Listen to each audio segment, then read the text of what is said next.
everyone in this room is blind. You're blind looking into it. Pick a square to Oh, attack. right. So that's the thing. So we skipped over that, but like, and we got back to it. But like, yeah. So he cast fog cloud. Now we have to look up fog cloud, and it says essentially everybody's blind. So now we got to look up the blindness condition. So the blindness condition says that like if you're being attacked, the attacker has disadvantage. If you're Mhm. attacking, you have disadvantage, right? So or it's it was crazy. So that's where another place where we needed the ruling because you got a guy who's in the fog who's attacking, got people shooting arrows into the fog, and then you have, it was And that's what, like, I knew how that all worked, and I just wanted to make sure everybody else knew how all that worked before we're like, all right, this room is now filled with opaque fog.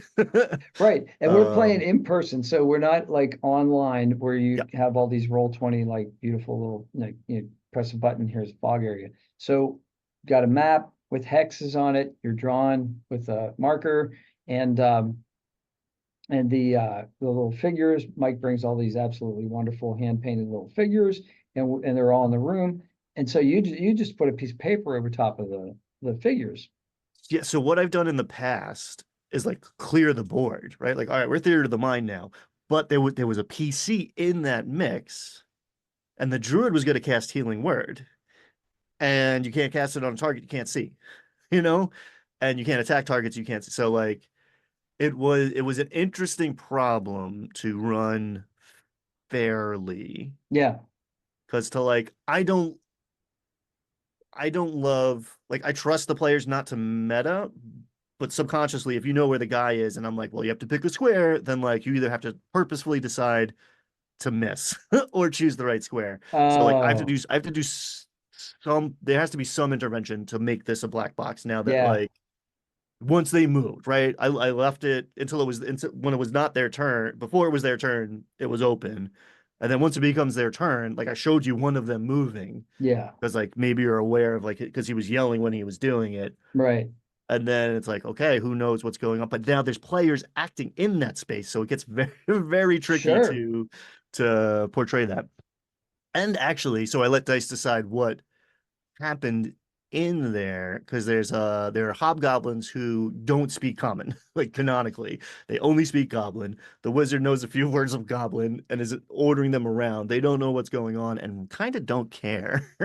yeah, right. And I think the hobgoblin took out two of the bandits because it's just like kind of swinging wildly.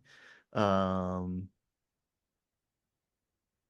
Yeah, we heard some death, and then he took out one. I think you guys got one. yeah, I think I shot. You said Yeah, and something you hit happened like the when I wrong. shot You, one, you shot at the wizard, and you actually hit one of the grunts. which makes sense because the wizard would put a grunt in between him and He, the he's door. he's playing smart. He's not Yeah, stupid, but he's yelling at his minions, like you fools. He kept that was his tagline. So I was like, you fools. And so I tried to do a performance check to like try to confuse his minions, but also like it ended up turning out that like he ends up saying, "Are you making fun of me?" So like it betrays his location now. So a little bit.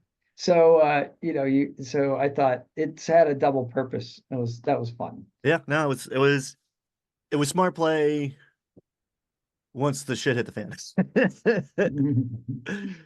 And yeah, the druid ran in, found like knew the the paladin that was at 0 HP is the one thing that's not moving, and he was along the wall. So it's like, yeah, Yeah, you yeah. You can just put get there your pretty left easy. hand You on the know where wall he and is, and you have yeah, like physical contact with the wall to get there. right.